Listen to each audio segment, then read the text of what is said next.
La prima confessione. Di dover un giorno o l'altro rivelare i suoi peccati a un uomo di Dio non importava granché alla Gina di Ginon, il pescatore d'acqua dolce.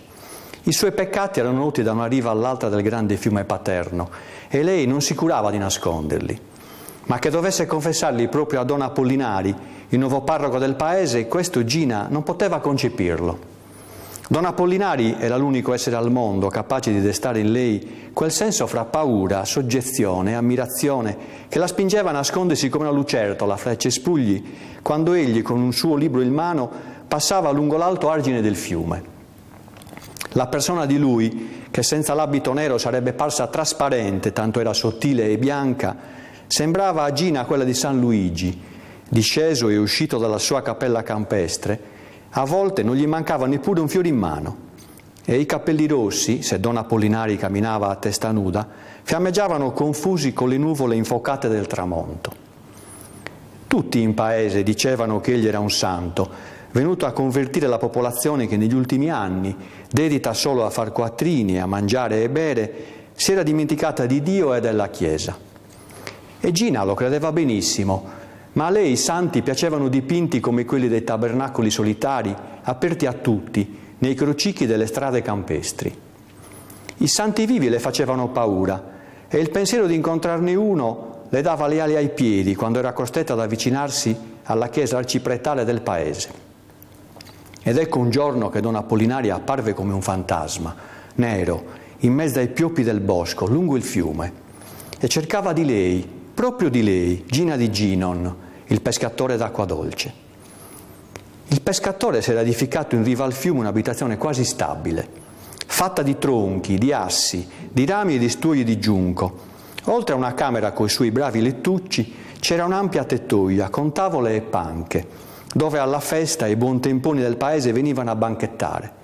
E dietro l'accampamento non mancava una specie di cortile dove il bravo Ginon allevava le anatre selvatiche, alcune oche, grosse e tranquille come pecore.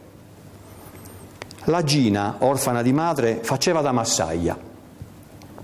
In principio veniva solo di giorno a portare da mangiare al padre e badare alle oche, quando egli era alla pesca.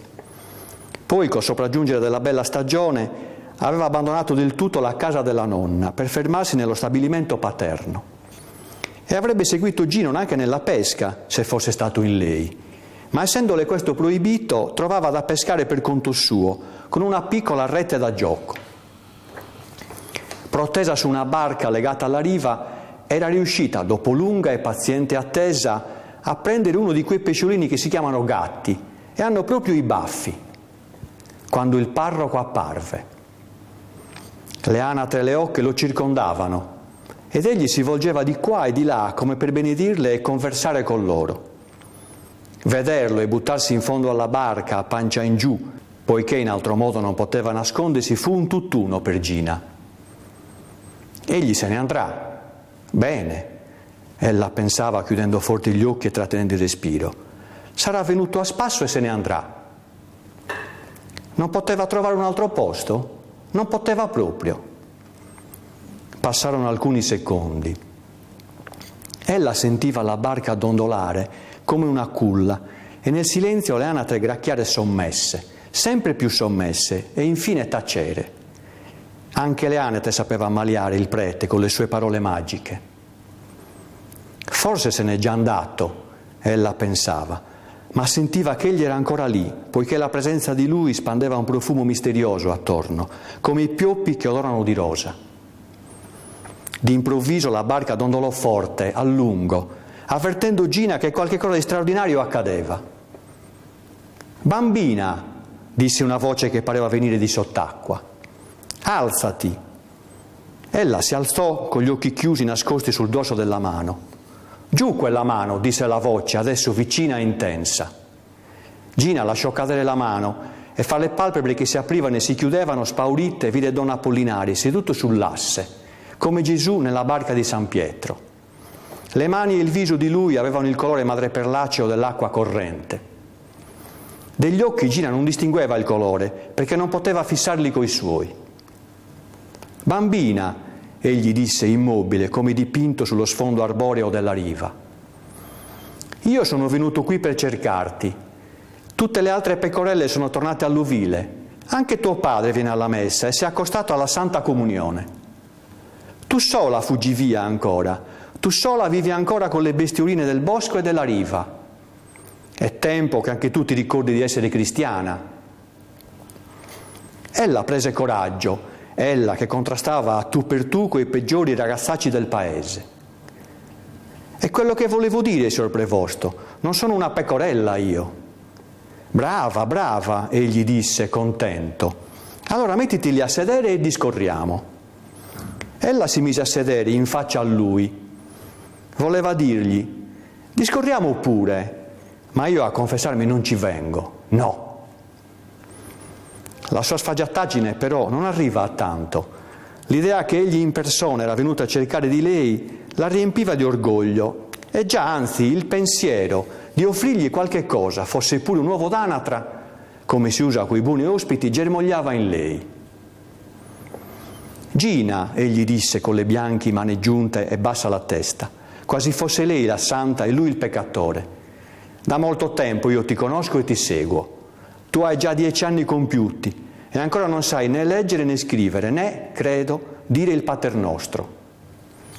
Tu hai per compagni i peggiori ragazzi del paese che ti insegnano le brutte cose e imprechi e maledici anche tuo padre e anche quella poveraccia della tua vecchia nonna, che non bada a te perché ha da combattere con troppe altre miserie. Per questo io sono venuto da te. Se tu vorrai, sarò io il tuo vero padre. Vieni in chiesa, ascolta le parole che io rivolgo agli altri bambini, ti sentirai un'altra. Verrai? Me lo prometti? Sì, sì, rispose lei, riavutasi completamente. E lei mi darà le immagini e le medagliette. Ti darò le immagini e le medagliette, ma tu in cambio alla notte ritornerai a dormire presso la tua nonna e non andrai più coi ragazzi, e se loro ti vengono appresso scansali. Del resto anche loro adesso vengono in chiesa e spero diventeranno migliori. Diventeranno migliori, ammise Gina. Uno no però, perché è figlio del diavolo. Quale sarebbe? Che non lo conosce, disse lei sorpresa. È Nigron, quello che porta il carbone. Egli viene di là. Ella aggiunse additando la riva opposta del fiume, dove il bosco si eleva come una muraglia nera. Là c'è il diavolo, che fa il carbone con le pietre, e Nigron viene a venderlo con la sua barca nera. Il prete non conosceva questo Nigron, che apparteneva ad un'altra parrocchia e che del resto si tratteneva poco sulla riva dopo aver venduto la sua merce al rivenditore di carbone del paese. Le parole di Gina quindi lo interessarono. Perché questo Nigron non può diventare buono? E in che consiste la sua cattiveria? Egli ci ruba le anatre e l'altro giorno mi ha bastonato e dice che se io parlo da fuoco alla nostra casa, a lei, signor Prevosto, lo dico però. Ella mormorò in tono di confessione, poiché sapeva che il confessore non può riferire i segreti del penitente. Dimmi la verità, Gina, e tu hai fatto qualche dispetto al Nigron? Ella chinò la testa, poi disse piano. Lui aveva legato la barca ed era andato a cercare il rivenditore che ancora non veniva. Io allora sono scesa nella barca e ho buttato l'acqua sul carbone. Con questo hai forse fatto il suo interesse? Disse sorridendo il prete. Ad ogni buon fine lui dunque ti ha bastonato e in cambio dell'acqua ti ha promesso il fuoco. Ma dimmi un'altra cosa, è vero che anche tu non rispetti molto la roba altrui? Qui era il punto difficile. Gina sentì un intenso calore al viso e le parve che i suoi capelli divenissero rossi come quelli del prete. Ma poiché non si trattava di confessione in chiesa, finì con l'ammettere che pure lei non rispettava troppo la roba altrui. Quando vedo dell'uva la prendo, le me piace tant, esclamò, e fissò in viso il prete come per chiedergli, e a lei l'uva non piace? Poi ho veduto delle pere grosse come la mia testa e ne ho prese 2 sole, confermò con l'indice e il medio tesi verso Don Apollinari e con un impeto di sincerità aggiunse, e se mi capita piglio le altre. Tu le altre non le toccherai, egli disse guardandola severo eppure sorridente, Ma il sorriso gli morì sulle labbra, poiché Gina faceva una smorfia che significava: e chi me lo impedisce? Ho rubato pure una gallina. Ella riprese quasi vantandosi delle sue prodezze, ma l'ho lasciata andare per paura che il babbo mi bastonasse. Poi anche una scarpa al mio cugino Renzo, ma questo l'ho fatto per dispetto. La scarpa l'ho buttata in acqua. Poi, qui veniva il grosso. Lei stessa lo capiva e si fermò spaurita. Egli l'incoraggiò. Poi, di pure, su. Poi ho preso gli orecchini della nonna. Lei crede li abbia presi Vica la gobba, quella che ruba dappertutto, e nessuno le dice niente perché sennò porta sfortuna. Che hai fatto di questi orecchini? Domandò con sorprendente dolcezza il prete.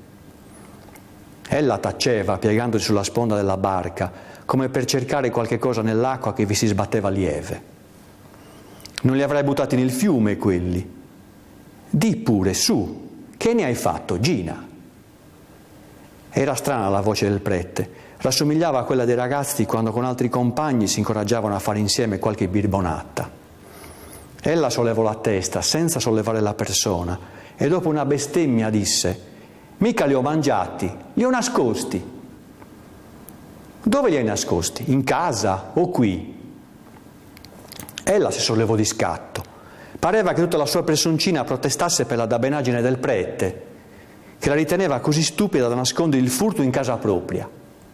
E quei lunghi occhi di piccola tigre, sorridenti di malizia crudele, confessò il più grosso dei suoi peccati. Li ho nascosti nella barca di Nigron. Allora fu lui, il santo prete, ad arrossire di collera. Che hai fatto, Gina? Esclamò con un estremo sforzo di dolcezza. E se vengono ritrovati nella barca, il ragazzo passerà per essere un ladro. E non lo è di sicuro.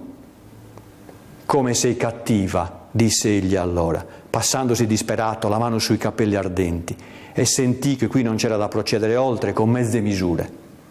Si eresse anche lui sulla rigida persona e si rimise il cappello in testa. Anche la sua voce mutò e tutto parve nero e minaccioso in lui. Sei tu e non Nigron la vera figlia del diavolo. E se continui così, egli, il diavolo, una sera verrà a prenderti e ti condurrà certamente alle foreste dell'inferno. Sicuro. Questa bella promessa ebbe l'effetto desiderato. Gina impallidì e tornò a nascondersi gli occhi sul dorso della mano. Ti sai almeno fare ancora il segno della Santa Croce? Ella si fece il segno della croce, ma con la mano sinistra. Poi, atterrita dalla visione delle foreste dell'inferno, dove intorno ai cumuli di carboni ardenti migliaia di diavoletti, simili a Nigron, danzavano sogghignando, disse con una vocina di ranocchio: verrò, voleva dire verrò a confessarmi, e non pensava che la prima confessione l'aveva già fatta.